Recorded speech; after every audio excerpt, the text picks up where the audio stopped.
So, welcome to Maxime Breden. He will talk about collision invariants for Boltzmann-like kinetic equations. Thank you. Okay, thank you very much. And thanks a lot to the HIM and to the organizer for this very nice workshop. I must say that after seeing how this first week went, I look very much forward to the rest of my stay. So, before I forget, everything I will talk about today is the result of a joint work with Laurent Desvillettes, who was there earlier this week. Okay, so It's Friday, we all have a busy week, so let me start very simple and easy by recalling some stuff that probably most of you know very well, or at least have heard a couple of times about Boltzmann equation, which will help to put in perspective the rest of the thing I want to talk about today. Okay, so binary elastic collisions, this is what Boltzmann's equation is all about. So you start with two particles with infinite velocities v and v star, and okay, they collide, whatever that means really physically, and then you get two particles with outgoing velocity v prime and v prime star, and assuming that the collision are binary elastic means that this process conserves momentum and it conserves the kinetic energy. So here you assume that all the particles are the same, so they have the same mass. So the mass doesn't really appear. And so some notion that is quite common and that we use a lot today is the one of what we call admissible collision velocities. It means a quadruple of velocities which really satisfies these two conditions: conservation of momentum and conservation of, for the moment, kinetic energy. So okay, if instead of having only two particles you have a lot of them, then you can look at the distribution of these particles and its time evolution, and the time evolution of the distribution function f is given by the Boltzmann equation, where okay, you have some transport part, and then you have this collision operator f, which describes really these collision processes. And so the way to write it, you have the one collision kernel that I don't want to focus too much on. The only thing that you have to know about this is that it satisfies some symmetry property that says basically that these collisions are reversible, meaning that you can exchange the incoming velocities and the outgoing velocities, and also that you can exchange, for instance, v and v star, or v prime and v star, or v prime and v prime star.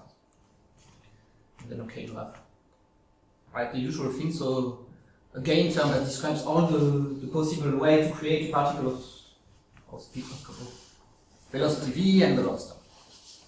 So this is not usually exactly the way this is written, but I wanted to emphasize really that this integral over these three velocities really taken over, not over all velocities, but over all the admissible velocities, the one that satisfies this physical constraint. And so often in the physics literature to emphasize that, in fact, the collision operator is written when you integrate over Rg, but you put this delta function which really tells you that you only have to consider those velocities that conserve momentum and kinetic energy. Okay, usually in math literature we don't write it this way, because at least for this classical Boltzmann equation we have a nice way, or several nice ways in fact, of parameterizing these post-collisional velocities, for instance by the sphere here, and therefore you can plug that back in and it gives you a simpler formulation when everything is completely well defined and you know what you're doing. Okay, but we will see that this, okay, it's maybe not always available for the model I want to mention later. Okay, so one of the questions that you can ask, and a lot of people studying on this model, is about the long-time behavior. And for this, the main, or at least one of the most important tools is given by, again, something very well known, Boltzmann theorem that states that the entropy is non-increasing, and in fact it tells you a bit more than that. It tells you that if the dissipation of entropy is zero, then in density must satisfy some functional equation, namely that the product of the densities of the incoming velocities must be equal to the product of the density of the outgoing velocities, at least for all the admissible collision velocities. And this, if you want, you can rewrite it in a slightly different way by just taking the log. And okay, I'm not only doing this because I like addition better than multiplication, but you will see that this formulation appears in many other places, which is why I rather write it this way. And so, okay, if you look at this, then you have a natural question, which is, what are all the functions that are basically additive on the set of admissible velocities. And this, as I just said, is related to the characterization of the equilibrium from the Boltzmann equation, but also to several other properties. So for instance, if you look at the weak formulation of the equation, take a text function and you integrate against the collision kernel, then there is a very easy computation where basically only thing you use is the symmetry of the B, which allows you to rewrite this collision integral this way, and then again you see that you have this phi of v prime plus phi of v prime star minus phi of v minus phi of v star which appears. And so this tells you that if you have such a function that is additive on this admissible collision, then this whole integral is zero. And therefore you have a conserved quantity of your equation. So this is why those things that are often called collision invariants, because they make the collision integral vanish. Right? So this is another place where they appear very naturally. So, and of course, I mean, here you know easy function that satisfies this. For instance, if you take phi equal 1, or if you take phi equal v, or phi equal the kinetic energy, and this gives you the usual conserved quantity for Boltzmann equation. So the mass, the momentum, the energy. So another related place where this appears, for instance, if you look at the behavior of the solution in the neighborhood of an equilibrium of a Maxwellian, one way to study this behavior and maybe the decay to equilibrium and this kind of thing is to look at the linearized Boltzmann operator. And again, if you look at another small computation to see what the linearized operator looks like, and again, you see this similar formulation appearing. And in particular, here you can go even a step further, and okay, if you look at the quadratic form associated to the linearized kernel, maybe with some Maxwellian weight, then you see that this has a sign, so this linearized operator is really negative semi-definite.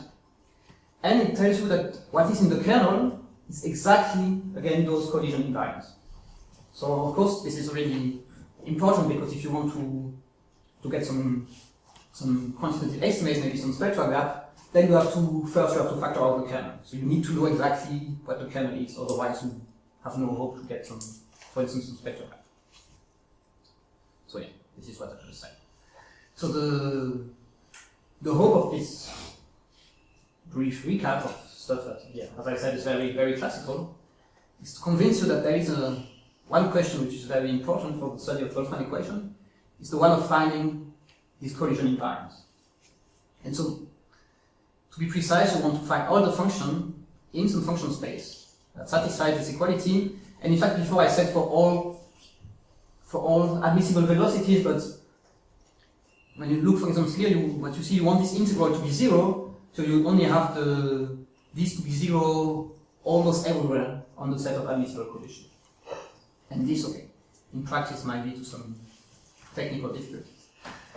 Okay, this is not exactly the main question, of course, that I want to address today, because this question has been studied by a lot of people since so long ago, and the answer is very well known, that these collision invariants, they are only the trivial number to expect. So the linear combination of one, the component of the velocity, and the kinetic energy. And in fact, this was shown by Boltzmann himself, and then some rather weak assumption some strong assumption, on the collision, smoothness assumption on the collision invariant, but still he could prove it. And then people removed more and more on the smoothness assumption on the kinetic, on the phi. So until you can reach, for instance, L1 log, and in fact you can go even further and do something in the sense of distribution if you want to. So okay.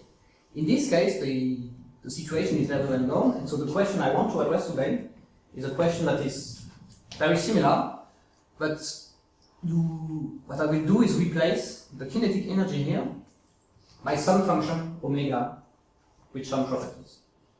And so then someone gives me a function omega and you ask the same question. What are the collision invariants satisfying the conservation of momentum? And this is something that will keep calling energy, even though it will not always be an energy. And okay, more precisely, what you expect is that under reasonable assumption of omega, you have the same result. That is that the collision invariant, they must be linear combination of one of the velocities and the energy. And so this has been shown, in fact, on several specific cases. And the goal here would be to understand, okay, what is a minimal, maybe almost minimal set of assumptions I need on omega for this to hold. And so some of the difficulties here are first that we want to do this in a rather weak sense, because as you saw, for instance, if you look at the linearized kernel, naturally this is in some kind of L2, maybe weighted L2 spaces, also you don't want to assume too much smoothness on the solution, on the function phi, sorry. And also, maybe most importantly, in Boltzmann equation, we could parameterize very explicitly what all these admissible collision velocities were. And this was, you could use it in practice to do all the computation. And here, you cannot really. So, we have to work around that. So, okay, so maybe before telling you what answer we could obtain on this question, I will explain why this is, it's not purely a mathematical question, but it really has there are some models out there in the kinetic-like equation, which are very much like Boltzmann equation, for which these questions are important, but for which the energy is not the usual kinetic energy. This is why with Laurent we started looking at this question. Okay. So the first one, which is also quite well known in this community, is the relativistic Boltzmann equation, where the particle, they are very fast, and so instead of taking the usual kinetic energy, you take this relativistic energy. So maybe I should mention that in this case, the P is really the momentum and not the velocity, because they are not exactly related in the same way as in the classical case. But okay, for this, if you just change this energy, you still have a Boltzmann equation, the usual Boltzmann equation, in fact. And then you can go one step further and take some quantum effect into account for your particles. And then you get maybe more complicated Boltzmann types equation. Well, okay, here in this, there are maybe 3 classical cases. So if you take epsilon equals 0 there, you recover the standard Boltzmann case, which corresponds to classical particle. And then if you take epsilon equal +1 or -1, you get what is called the Bose-Einstein or the Fermi-Dirac cases, which have also been studied quite a lot, I would say.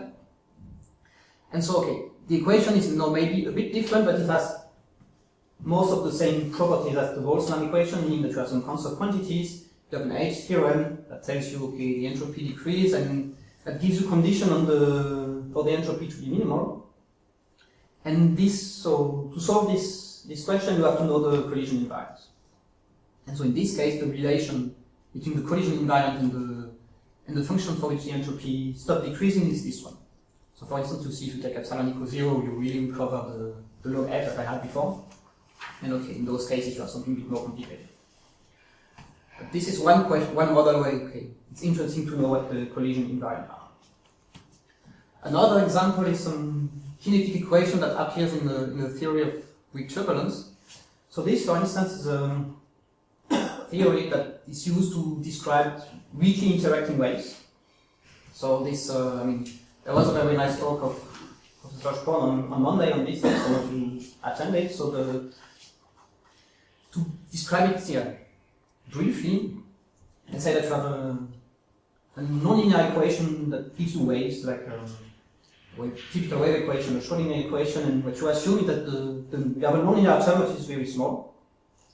And then in some limits, when you look at the distribution of waves, you can get a kinetic equation that looks quite, but not exactly like the usual Boltzmann equation. And so forth.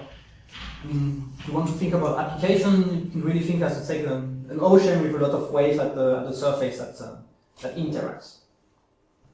So this would be the kind of equation that you obtain. And again, you have this feature that in the collision kernel, you integrate over all the admissible velocities. And then, again, you have a slightly different entropy, but you still have an entropy which is non-increasing, and then you can wonder, okay, what are the functions that make the entropy diffusion vanish? And then they are related to the collision environment in that manner. So here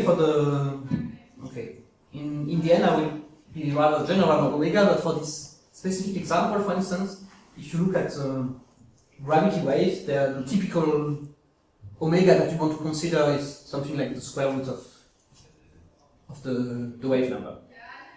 And so yeah, maybe I should mention that here the omega is not really an energy anymore, but it's really the dispersion relation that is associated to the system of waves you're looking at. And so, yeah, for gravity waves you have this kind of relation, for different systems you have different kind of dispersion relations. Okay, so, I mean, I won't talk too much about, because there is too much to say, but those models, those two, have also been studied in the mathematical community, the first one more than the second one. So, I mean, there is, for instance, a book of Chachinani and Kramer about the relativistic Boltzmann equation, which tells you a lot, at least, about the history of the derivation of these systems. And there is one work that I mentioned from Escobedo, Michelet, and Bayle, because it's very relevant to the things I'm talking about today, where they derived, for this relativistic Boltzmann equation, the minimizer of the entropy. Then for the kinetic equation for waves, this has been studied mostly in the physics literature.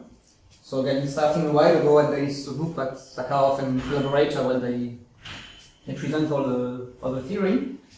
And I would say that it's more recently that the mathematical community has started to getting interested in those questions.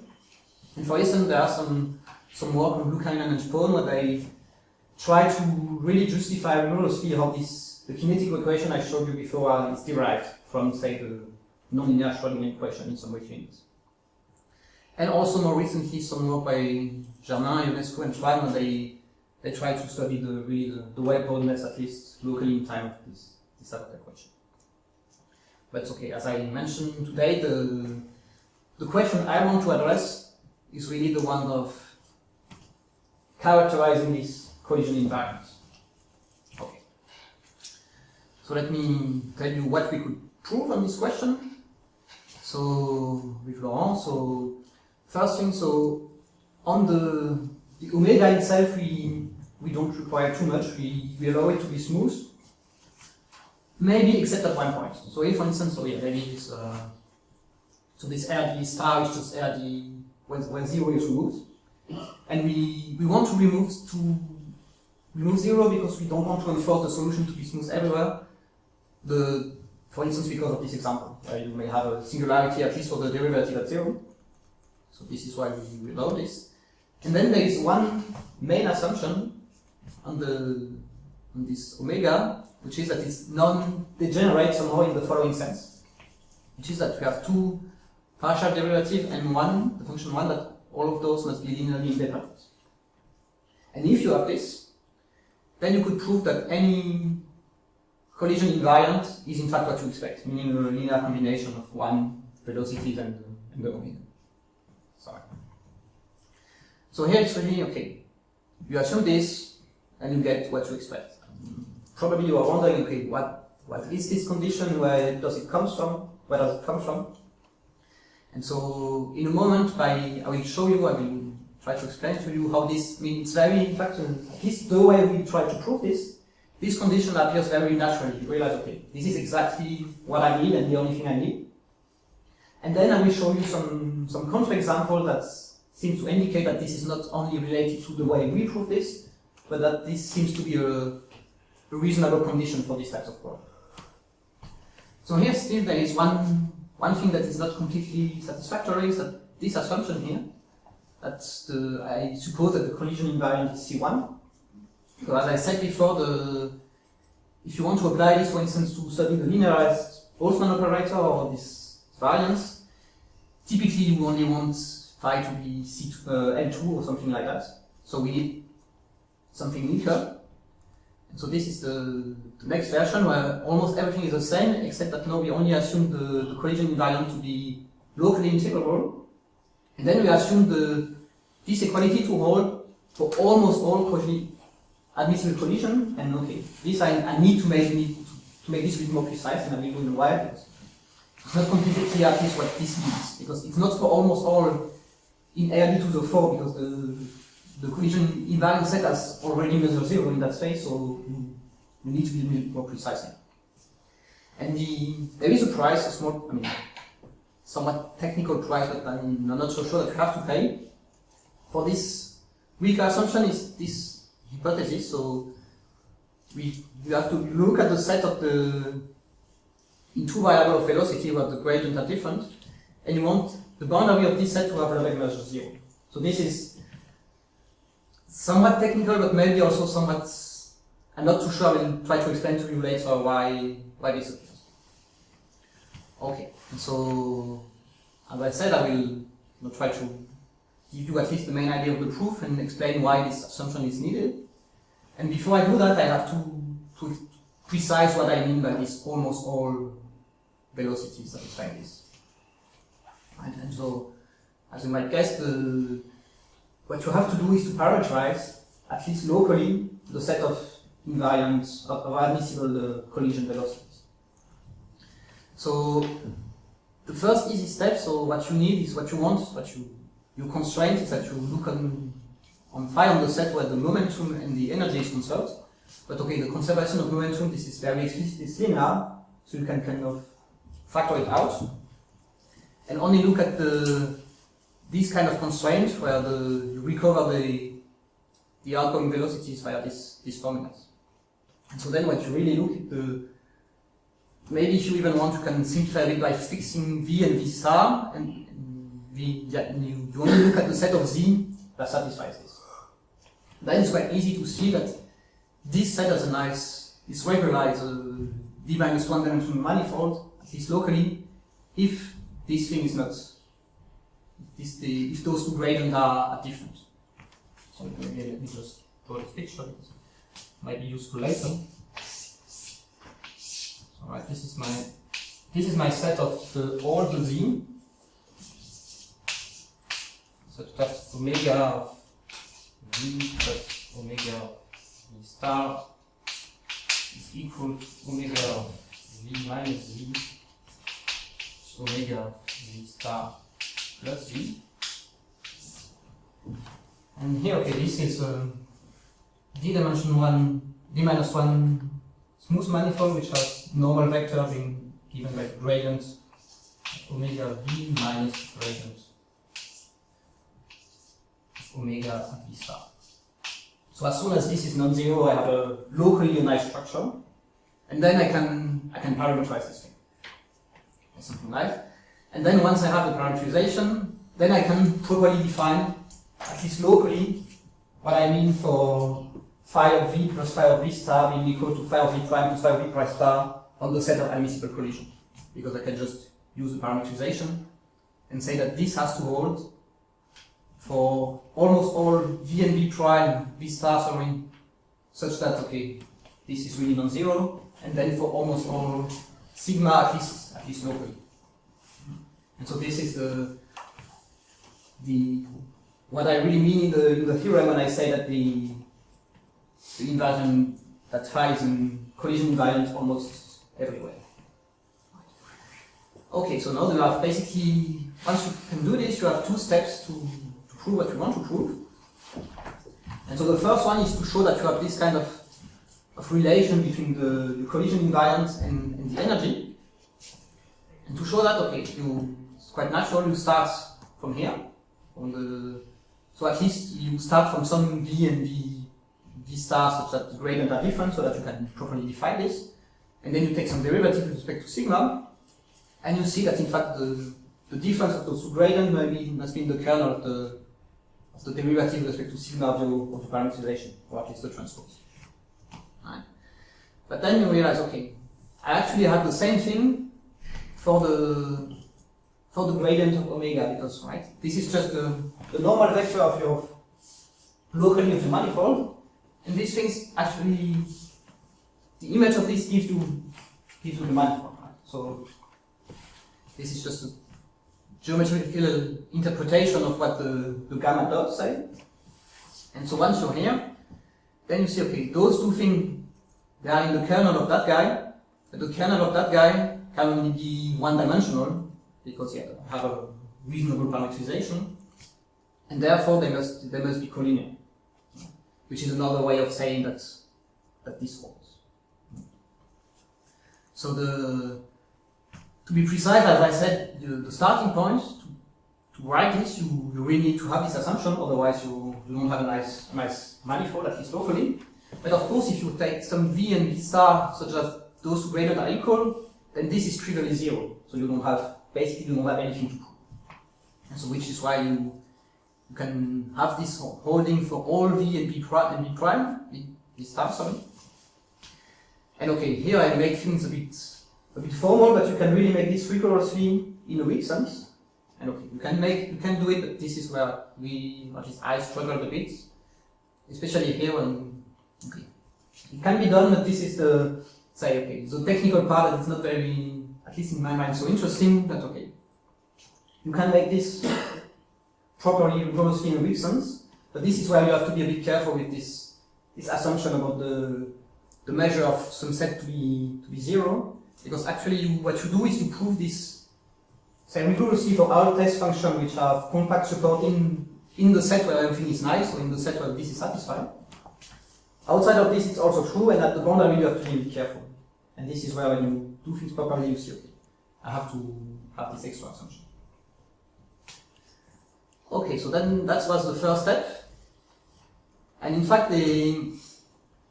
most of the proof, also the old ones from really the Boltzmann equation, they start by this step. You start by proving that you have this equality, except for the Boltzmann equation, you don't have an arbitrary omega, you have omega which is the kinetic energy, so here you just have V minus V star, it's very explicit. And then typically, so here I just wrote it in coordinates because it will be convenient for what I want to do next. And usually what people do is, okay, they keep taking derivatives. One derivative with respect to V, another one with respect to V star. And this is how the typical proofs go. At least most of them, to my knowledge. And here we do something different, which is inspired by some computation that Laurent did on the Landau equation a few years ago. And instead of taking derivative, we integrate. We test this identity against some well-chosen functions. So here the well-chosen functions are 1, the partial derivative of omega, and the partial derivative of omega. And okay, you integrate this and you get a lot of terms. So at this stage it looks like it's quite messy, but somehow you can really organize all this identity in a nice way. And this way is the following. Is that if you collect these terms that mostly depend on the derivative of the collision invariant, so the things you want to characterize, and then you collect on the other side all the linear combination of the partial derivative of omega, you have that there is a linear relation between the two. So actually they solve this linear system where you have a matrix here, which if you look, it's just here you have only scalar product between one partial of omega with respect to I and partial of omega with respect to j. So this is exactly a Gram matrix in fact. And okay, here what we want to do, you want to find what the collision invariant here is. So you want to write x in terms of y, so you want to invert the system. And actually, if you know the well-known theory of this Gram matrix, you can invert them if and only if the family of which you take the scalar product, so here one partial derivative with respect to I and partial derivative with respect to j, if this family is independent, it's a free family. And if that, so that's exactly our assumption, so this is where you see it. Here, if I want to go further, this is what I need. And okay, if I have that, then I can invert the system, and so I don't need to write everything explicitly. What I only need to know is that those two things, so the partial derivative of phi with respect to I and j, there will be some linear combination of all of this. So linear combination of one partial derivative of omega to I and to j, which is what I've written here with different constants. And here, probably you realize that you are almost done, because what you want to do is you want to prove that phi of p is some a plus some b plus b plus some c times omega of p. So in fact this is equivalent to show that the gradient of phi to v is some vector plus some constant times gradient of omega. Right? Those two things are equivalent. And if you go a bit further, you write this down in coordinates. You want to say the partial with respect to I, so phi of v to be some vi plus v partial derivative omega with respect to I. So here we are almost done. The only things we need to do still is to prove that those di they're actually 0, and that those two Ci and Cj are the same. And if you do that, then you have proven this, and you are done, basically. And here, okay, it's just some algebraic manipulation that if you plug this back in your identity here, and you use once again the fact that this partial derivative of omega, they are independent, then okay, there's no much, it's just an algebraic computation that you do here, and you see that this must be the case. So the di, dj, they must be 0, the ci, cj, they must be equal, and then you are done, basically. So here as I said, the result I think is interesting, but also the second part of the proof, where okay, the first part is only, it's the same as the usual one, but it's more technical because you don't have the explicit formula for omega, so you have to work a bit harder, but it's the same idea. But the second part is really this different, at least. I mean, it's not completely new because Laurent did something similar, but that you can, instead of taking derivatives here, you can integrate again specific things, and you get what you want. Okay, so maybe you know that I showed you in the proof where this assumption on the linear independence comes from. I will try to present maybe some counterexamples so that you can see that okay, this is really, or at least close to optimal in a sense. So let's start with 1D. So in fact, 1D is not in our theorem. If you remember, I assumed that the dimensions were 2 or 3. So the theorem doesn't cover dimension 1, but still it will be useful to look at dimension 1 for the counterexample that I will construct in a minute. And so the thing is that 1D is a bit different because those two constraints, that the momentum and the energy in some sense are conserved, is very constraining on the velocities. In fact, not for all of them, but for a lot of reasonable energy or dispersion relation omega, you see that for those two things to be satisfied, then the only option is that the velocities are of this form.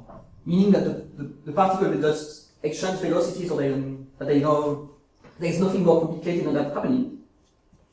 And so if that's the case, if that's the only admissible collision velocities, then being a collision invariant doesn't enforce anything, because this is automatically satisfied on those two things.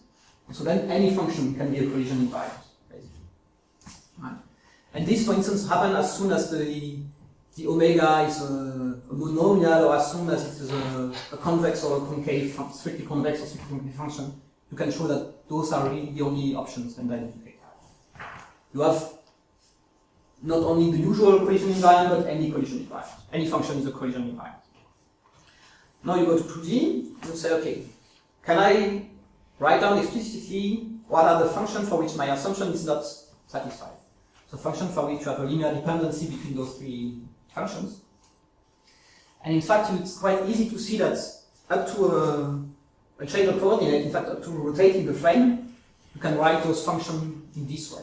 So in this example, for instance, the second derivative of omega is just a constant, so it's linearly dependent with 1. And okay, if that's not the case, you just rotate the frame for this to happen. So all the counterexample up to a chain of coordinate, they're written in this form. And then, okay, if you look back at your conservation of energy, you see that this, on V2, it doesn't impose anything, because you already have the conservation of momentum, so this is linear in V2, so this will be satisfied automatically. And so the only constraint is on the first variable.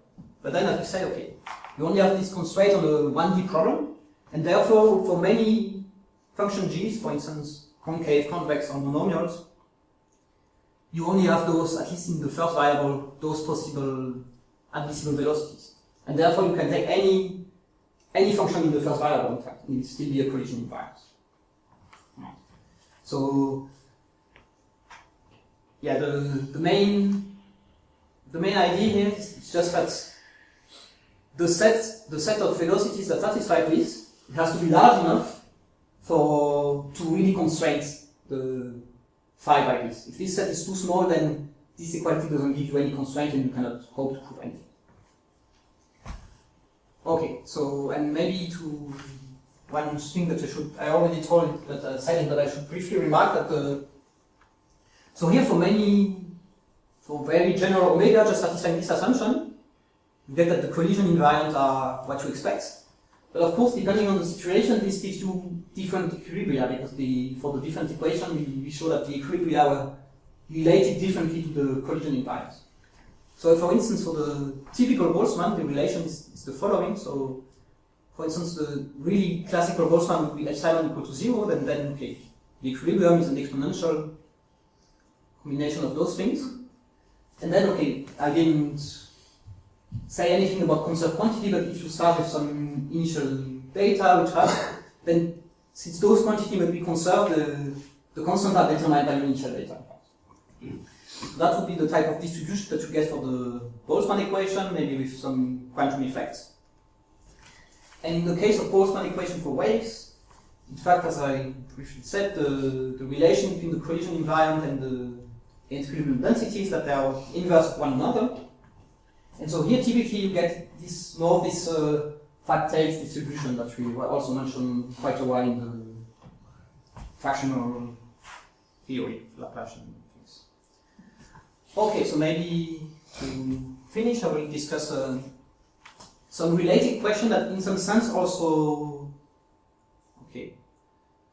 motivated us to go in this direction, and then we realized we could not completely solve those questions, but at least we have some partial result and some more question about them.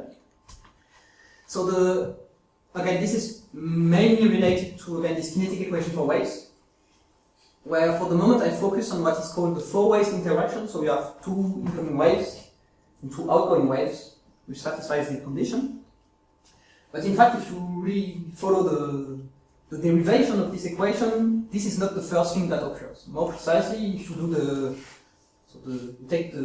you suppose that the nonlinear term is small, and in a sense you can write an asymptotic expression for this nonlinear term, and you get a sequence of different effects, and the first effect that you see is in fact what is called three-ways interaction.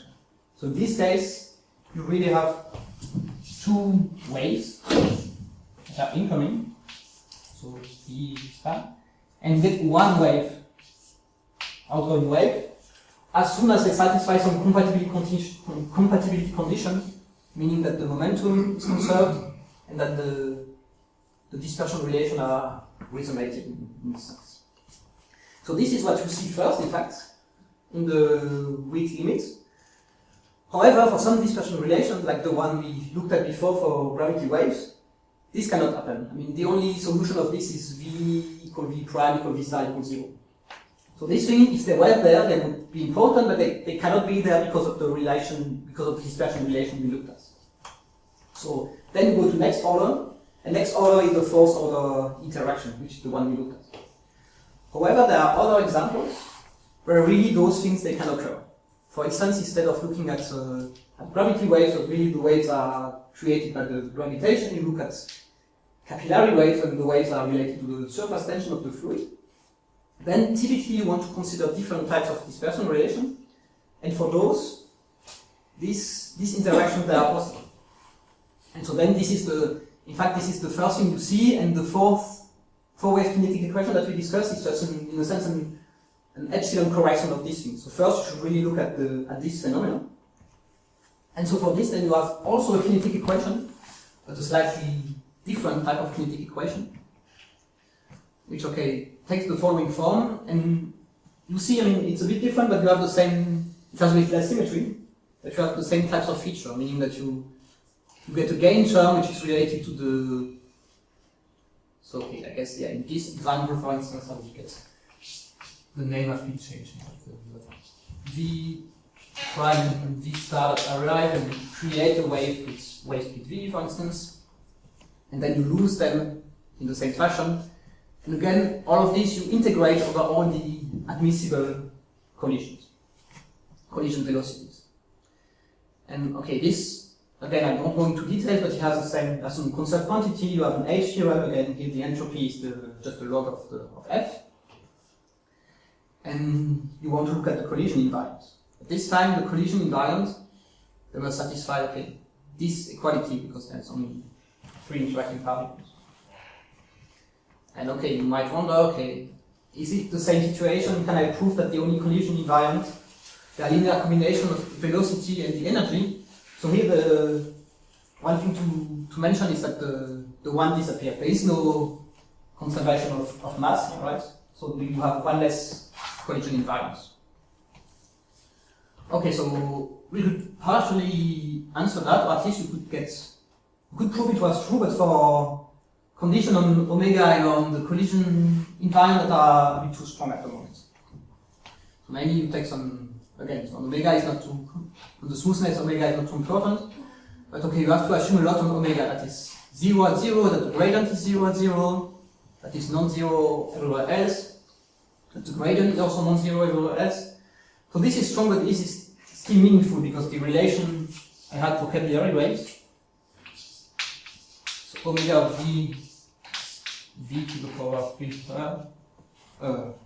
3/2, this satisfies all of those. Okay. And then there is also another condition that I will try to explain in a moment, which is that this, or maybe I should get a bit faster, but that this set has to be connected. And then, okay, if you also assume that the collision invariant are smooth, then you can prove that you have absolute sets. But in this case, we were not able to remove the smoothness assumption, and we were not able to get rid of some of those assumptions that some of them seems a bit arbitrary at least.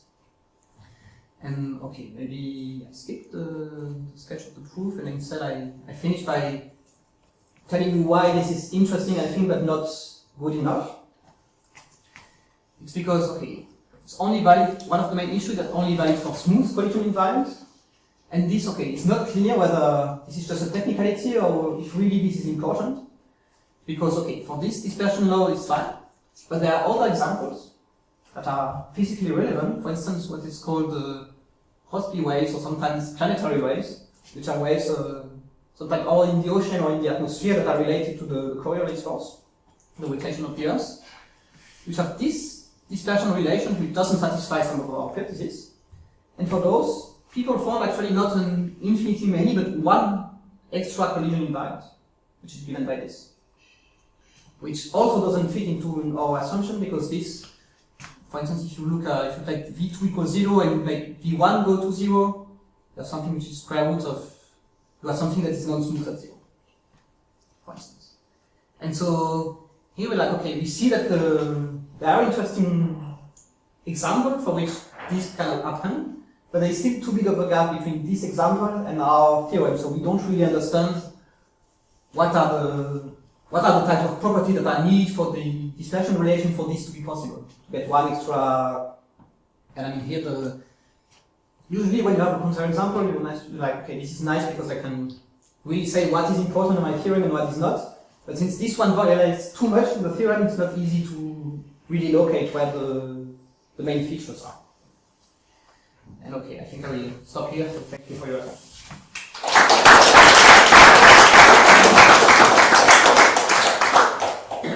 Okay, does anyone have any questions?